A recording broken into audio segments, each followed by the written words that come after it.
The Guardian / Chapter 1. Historical fiction inspired by Malta's past. All characters and dialogue are invented for storytelling. Welcome to The Guardian, Il Hares, Il Hares. I was born from stone and sea, and I have watched this island from the first footprints onward. I have seen lives begin, end, and begin again. Mostly, I have seen people persist. Let me take you back to the beginning. Small boats appeared on the northern horizon. The crossing from Sicily was a little over 50 miles, but in early vessels it was a hard gamble. Around 5200 BC, with the climate warming and sea levels rising, newcomers reached these shores and tried to turn rock into home. The first to land was a woman, carrying a child and seeds wrapped in animal hide. The limestone cut her feet, and a few drops marked my shore. They brought goats and sheep. They planted wheat and barley. They raised huts from mud and stone, then buried the dead close to where the living slept. Children were born who never knew another place. Back then I had no name. I was only land, cave, and spring. Yet each season of living changed me. Each generation bound them tighter to this island, and in that binding, I began to wake. They learned where clay could be dug, which stones split cleanly, how to save rainwater when the sky was stingy. They hunted the dwarf elephants and hippopotami until none remained, and then turned fully to fields and herds. The memory of Sicily faded. These people became Maltese. My people. The stone remembers. The sea keeps secrets. I wait. Then stone began to rise. On Gozo, at Gantija, the first temple took shape. Limestone blocks weighing several tons were dragged and levered into place with rope, wood, and coordination. The plan curved like a clover leaf, walls embracing chambers set apart for ritual. When the first stone settled, I felt a pulse inside the rock. More temples followed: Hagar Kim, Najdra, Tarxian. Spirals were carved. Hidden rooms were planned with care. Openings aligned with solstices and equinoxes, guiding light into the heart of the structures. Figurines spoke of fertility and abundance.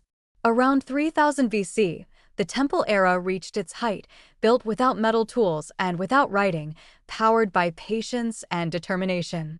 At night, priests lit fires in inner chambers. Flames threw long shadows against curved walls. Smoke carried prayers upward. I listened to chanting in a language now lost. People brought offerings, carved animals, beads, shells from other shores. They made ritual offerings from their herds, guiding the flow along channels cut into stone. With each ceremony, my awareness sharpened. During a winter solstice rite, a priestess paused, as if sensing a presence, and gave me a name: Il Hares, the Guardian. In that moment, I became more than land. I became memory with a voice. The tiny islands of Malta and Gozo, small on a map, felt like the center of a world. For generations, the islands prospered. The population grew, perhaps to 10,000. Trade connected Malta to Sicily, bringing obsidian and carrying local craft outward. The temples stayed busy. The calendar was kept. Then the silence began.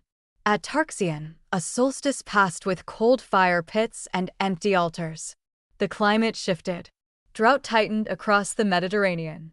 Crops failed year after year. Hunger spread. The priests and priestesses intensified their rites, offering more and carving deeper, hoping to restore balance. A time of peace and stone becomes a time of hunger. The temples empty. Nothing worked. The rain did not return. People began to leave, some sailing back towards Sicily, others farther. Those who stayed started to see the temples as a weight, a monument from better years that could not feed anyone now. In the end, a high priestess stood alone in the inner chamber at Tarxian and called my name, asking me not to abandon her people. I had no answer to give. I do not command the sky. I am the spirit of the land, not its master. All I could do was watch.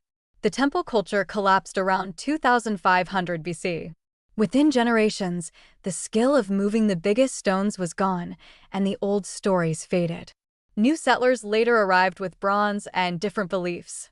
They viewed the ancient temples with uncertainty and fear.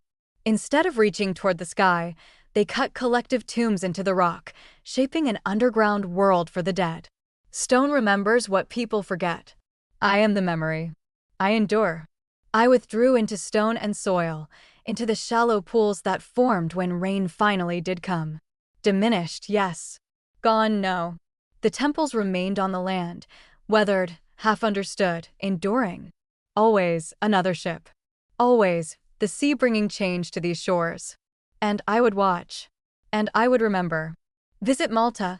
Go to ManicMalta.com/Gzira for a family-run Airbnb. Short.